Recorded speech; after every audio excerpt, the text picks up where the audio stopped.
Hello and welcome back to the Little Scale Cars YouTube channel, and welcome to another Diecast Duel. In today's battle we have the Bugatti Divo. We have a low price point budget brand taking on a more collector friendly higher price brand. So let's go ahead and take a closer look at the both of them, compare, contrast, and see which one is the better Divo for your collections. So getting started with our castings and proportions.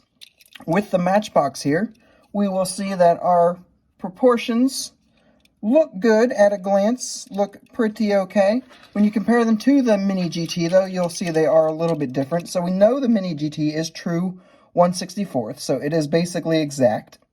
So we can see that the Matchbox is ever so slightly bigger. It's a little bit longer and a little wider. It actually looks a little bit lower as well. So it's just overall got some slight differences to it. Overall, I think it's more or less just that it's a slightly bigger casting, maybe like a 1/62nd, 1/60th scale, and it's really not super far off, but it does have some slight proportional differences there. Looking into the actual casting itself, so we do get all these beautiful casted in details up through here, all this casted in, shark fin included. We do have a rear wing with the little indentation details. All of this casted in. The interior is this piece right here, as well as some of this, I believe, being the window piece right here.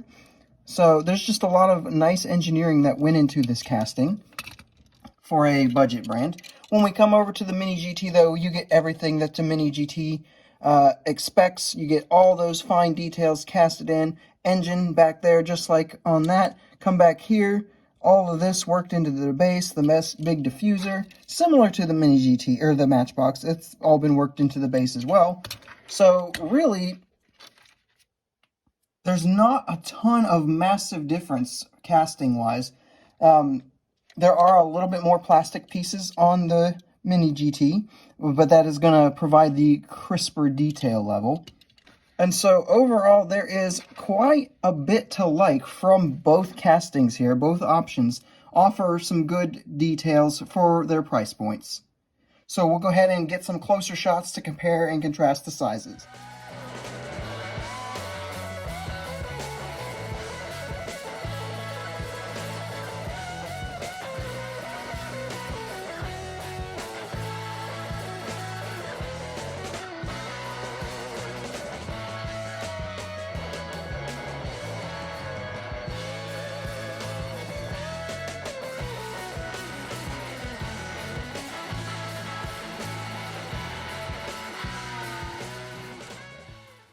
Alright, so round one coming to an end there. I'm going to go ahead and give the Matchbox 2 out of 5 points and the MiniGT 3 out of 5, just for having ever so slightly better, more accurate proportions, and just having a little bit more crisp, cleaner casting overall. Round 2 is our paint and details. So let's get started with our Matchbox. First things first, we've got this kind of matte gray paint for the majority of the casting. We get a few black accents up through here, up on the hood section, and then the rear wing has a nice black, matte black coating on it as well. And then our interior, being that bright blue piece, means that our engine back here is blue, and we have kind of this striping down here done in blue. We get this front lip painted in blue, so overall, not too shabby. And then when it comes to our actual level of details, we've got some meshing in here. We do get a Bugatti logo in there. However, it's not painted. We do get Bugatti Divo headlights just kind of painted on there. We get some little blue etchings here. The gas cap is there on both sides. And overall, just not too shabby. In the back here, we've got our taillights. We have our exhaust pipes, and we have our Divo license plate there. Overall, not too shabby. As we come to the MiniGT, though, we'll see that we do have a little bit more level of details. We do get wire or meshing up front here. We get these kinds of details down the side. We get a French flag over here. All those little blue stripes that the Matchbox has, we have them over here. However, all of the little accent pieces are a little bit more well-defined, I would say. We get a little red tip at the end of the shark fin, the rear wing, done nicely. In the back here, we have plastic inserts for our taillights, the Divo written there. silver painted exhaust. Overall, just looking really, really nice. Our actual paint is a kind of just glossy dark gray, and then all of our accents are actually carbon fiber, and then we get an actual like engine insert piece back there. So the detail level is a lot better on the Mini GT. But for the price point of the Matchbox is no slouch either. So that will bring round 2 to a close. Overall, Matchbox is going to get 2 points for this round, and Mini GT is going to get 3 points for this round. Round 3, value for your money. So when this Matchbox first came out, it was exactly $1. It would have been like 94 cents plus a little tax. You would have been almost exactly $1. Alright, so for what you get for the dollar price point, I mean, you really can't expect a whole lot more on the detail level, or the casting level for that matter either, especially this being a toy and having to be sold in toy stores. It's not going to be able to have the detached wing or the shark fin being detached quite as nice as the Mini GT can, because it'll break child choking laws and such like that. So for what it is, it's really not that bad. I actually am a big fan of this casting as a whole. For $1, I think nowadays they'd be about $1.25 for the newer releases, but still not too shabby. When you come over here to the Mini GT, you are going to be looking at about $12 to $13 in most cases. And once again, for $12 to $13, you are getting quite a lot. That carbon fiber work is immaculate. Just the sheer level of detail that this one's got in it is really, really good for that pretty low price point. However, I'm not sure I can really say it's 12 to 13 times better than the Matchbox in terms of the detailing and all that.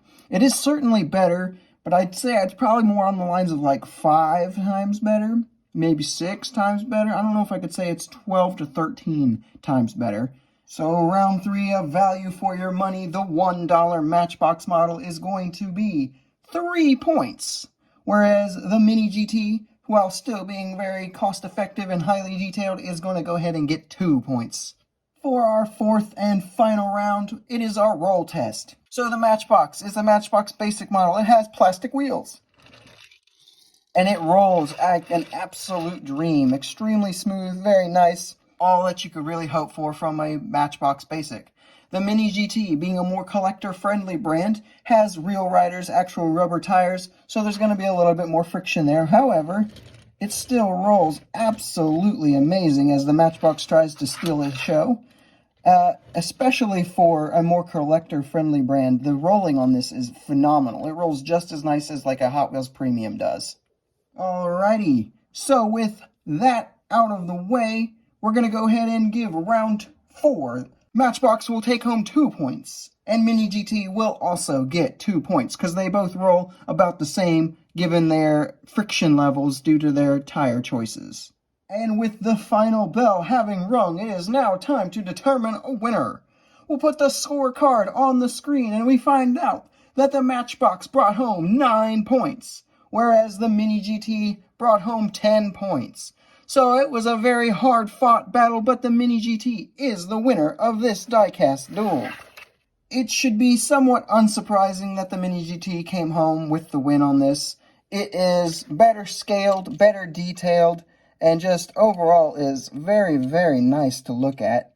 However, I think the Matchbox really put up a really good fight. Honestly, for the $1 price point, that Divo is phenomenal.